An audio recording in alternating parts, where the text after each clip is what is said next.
Okay, this is Orlando Wilson. What I want to talk about in this video is something I've talked about in other videos, and I think it's very relevant today, especially for those that's trying to get into the close protection business or those seeking any type of training.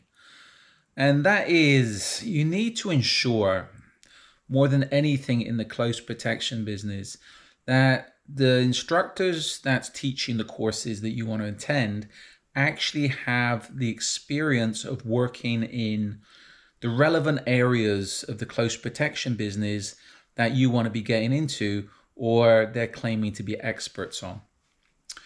To me, the close protection business, and this is where a lot of people, they're calling for standardization of the close protection business, standardization of training, etc. Where you see they tried to do in United Kingdom, and really, to be honest with you, the SIA programs are, in my opinion, a complete sack of shit.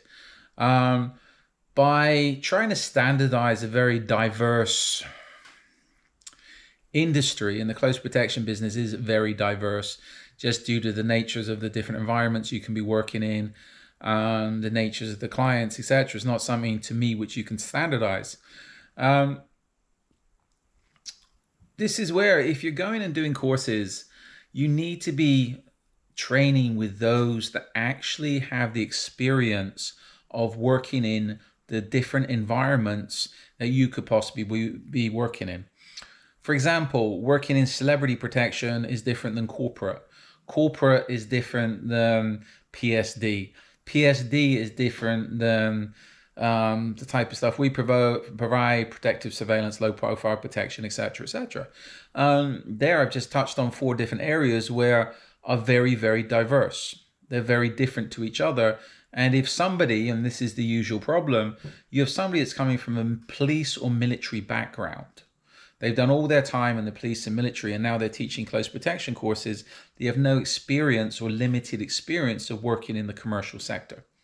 But they're training people to work in the commercial sector, which is completely different than law enforcement and the military, because to start with, you don't have any authority and you don't have any backup, which a lot of people seem to forget or can't even comprehend.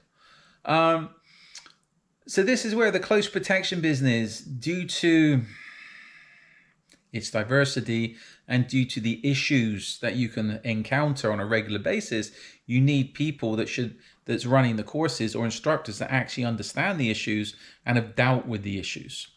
A lot of it these days, and you've seen it, this first started, as far as I remember, in the martial arts world, where if somebody wants to be an instructor or some school wants to make somebody an instructor, then the person just has to pay for courses and they become an instructor. There's certain security schools doing this for firearms instructors. I also understand close protection instructors, where if you go and pay them and do their basic course, intermediate course, advanced course, and you spend enough money with them, then they'll offer you an instructor's course, and you do the instructor's course and you become an instructor, etc. There's some martial arts systems that do the same. You put in the basic work, you pay for the course, you pay for your training, then you can go and pay to do an instructor's course. And you tick the boxes, they give you all the lesson plans, etc., and you teach what you've told to be taught. This is where a lot of instructors, firearms, martial arts, close protection, are just teaching what they've been taught by other people or what they believe works because they've seen it on YouTube. The close protection business, and again, if you take the business seriously, it's an experience-based business. It's not something you can learn from a book.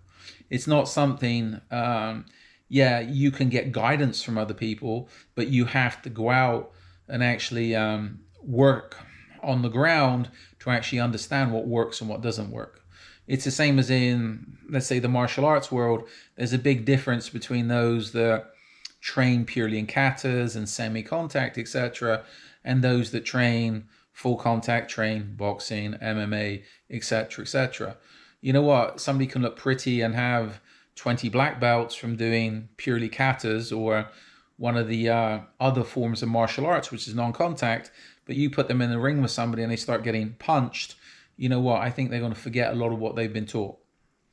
And their black belts are not going to be much good apart from bandaging up their cuts and bruises, right? So this is where there's a lot of instructors in the close protection business that shouldn't be teaching what they're teaching. And that's it even applies to these accredited courses where to get instructor qualifications, you just have to tick boxes, etc., etc., etc., etc. It's not difficult. And as long as you tick the boxes, you can then become an instructor and then teach accredited courses to people. And all from the curriculums of some of the accredited courses I've seen, they're complete and utter BS, and they've been written by people that I would say might have been in the military but have very little experience, if any, in the commercial close protection world, especially where firearms is concerned. So just a word of advice. If you're going to train with a school, make sure you check out their instructors. If you need a license and you just want to tick a box, all right, no worries. But again, remember the schools you're training with.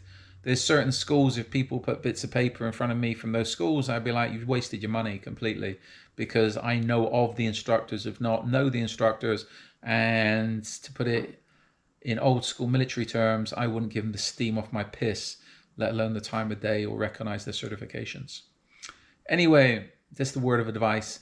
I have an array of articles up on my blog, Truth Only Has a Few Friends, that talk about various aspects of close protection business, etc. Training. I also have an array of books up on Amazon that talk about various aspects about the close protection business, etc. And we have a load of videos up on the mainstream social media platforms. I prefer LinkedIn these days.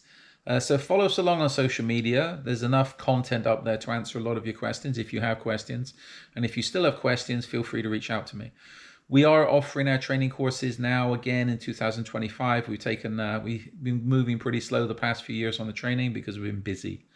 Now we're getting back into the training side of things, but I've saying to people now, we want to, how can I put it, ensure the students that's coming to us are, how can I put it, fit our profile, fit our narrative.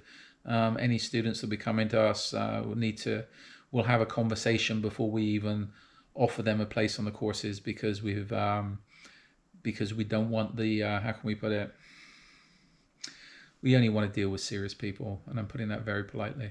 And there's a lot of very non-serious people in the close protection business, or want to be in the close protection business these days. So if you're interested in our courses, you're interested in our services, investigation, security, reach out to me. And when I get time, I will get back to you. In the meantime, be good, stay safe, stay out of trouble. And just because someone has a bunch of certificates on their walls, in their dojos, in their schools, etc., doesn't mean they have any experience. It's very easy to go and collect certificates these days doing online courses or attend and be certified courses.